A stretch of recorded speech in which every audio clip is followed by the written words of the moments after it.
Shelley from Hodgepodge Hoosiers. Today I'm going to get a pot of vegetable soup going in the crock pot, and I thought I'd show you how I make it. Nothing fancy, but we still haven't got above freezing yet, and it sounds really good. So let's get started. Okay, the first thing I'm going to do is I had leftover roast from Monday or Tuesday's meal.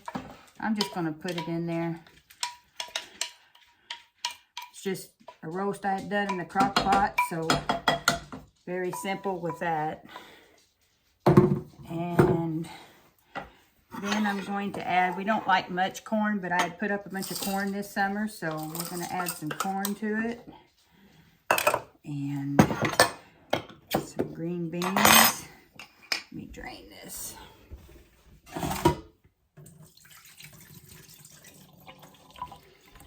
Okay. Add them in there. And then I've got some dehydrated carrots I had done. Still see them. Just going to sprinkle some of them in there. Dehydrated cabbage. This is the best way to keep cabbage for soups and stuff. This is like, I think it's at least 2 heads that you can dehydrate and get put into a quart jar. It's very nice. Okay, a quart of tomato juice. By the way, this is a handy dandy little gadget. I'd been wanting one for a long time. My daughter found one on eBay because I don't think they sell this brand anymore, but I have seen newer ones out. I think 4 Jars sells them. Anyway, it's wonderful if you can. It smells good. Just pour it in there. And then here's my home canned beef broth.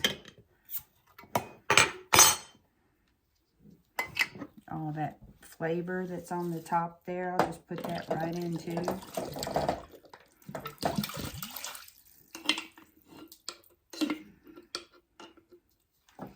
think I'm gonna get a quart of water so I can get all that out of there.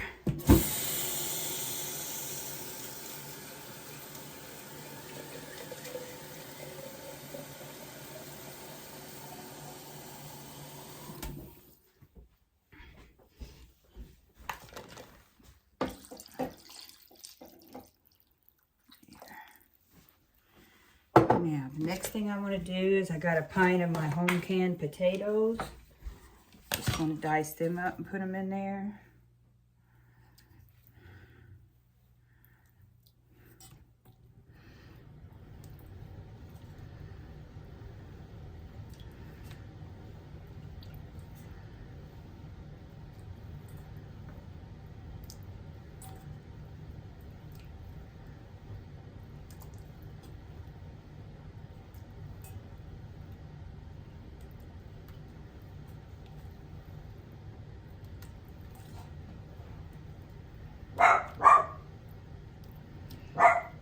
Sorry, you're hearing my little guard dog.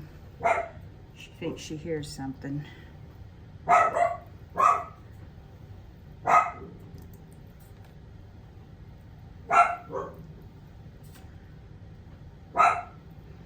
few more.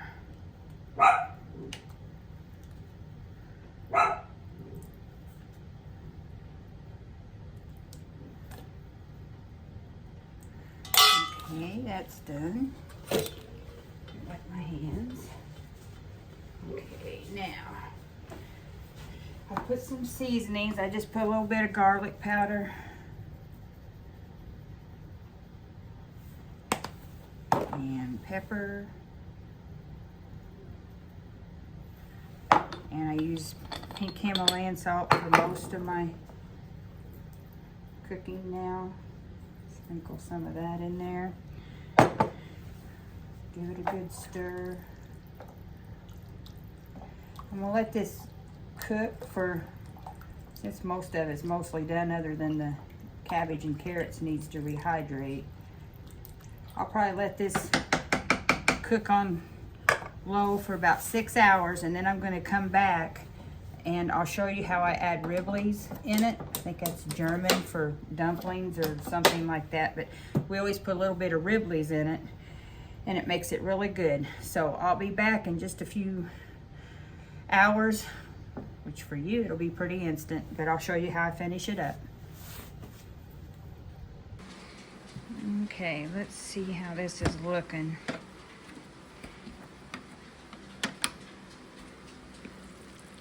Oh yeah, looks good.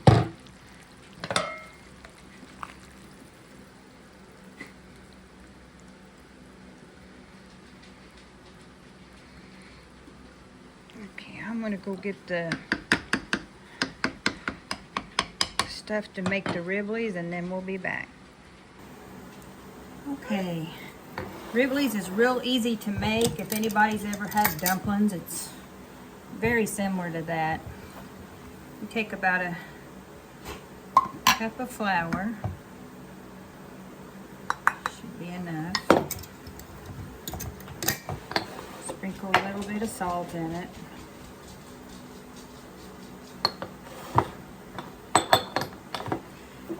Put an egg. Get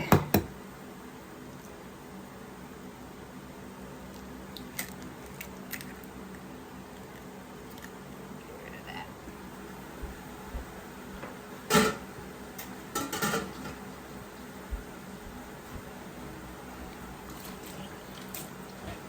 Okay. Then I like to take a fork and just get it all mixed up real good.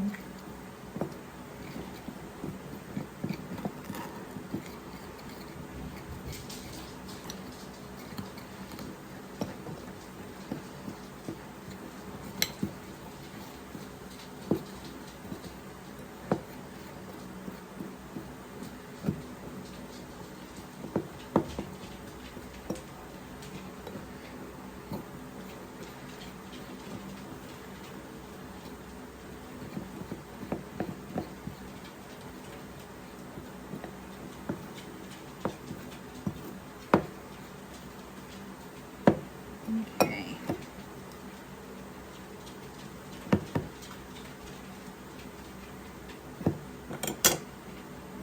It just mainly looks like dumpling batter. Then I will take, I did just wash my hands. So. There. Okay. You just sprinkle it and kind of smush it between your fingers.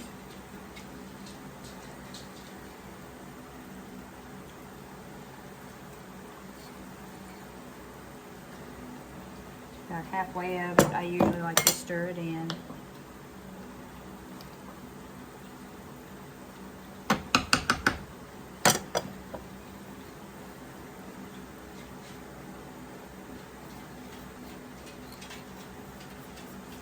I didn't make a big batch of Ribleys because I knew that it was going to be in vegetable soup. If I was going to make chicken and Ribley,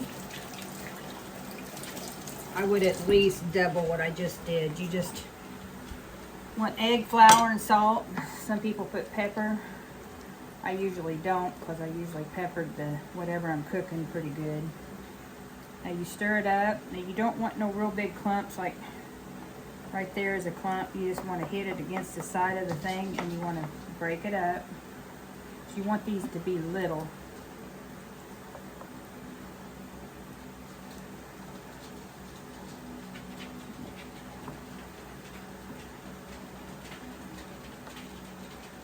So, yeah, it looks good. Now I'm going to let this cook probably for another hour, and then we'll look and see how it looks after that, and it should be about ready to eat. So I'll see you in a bit. Alrighty, it's done. It looks great. All that rich flavor in it. Took hardly no time to put it together, and now we've got a good crock pot full of homemade vegetable soup. I hope you thought this video was helpful, and until next time, this is Shelley from Hodgepodge Hoosiers. Bye for now.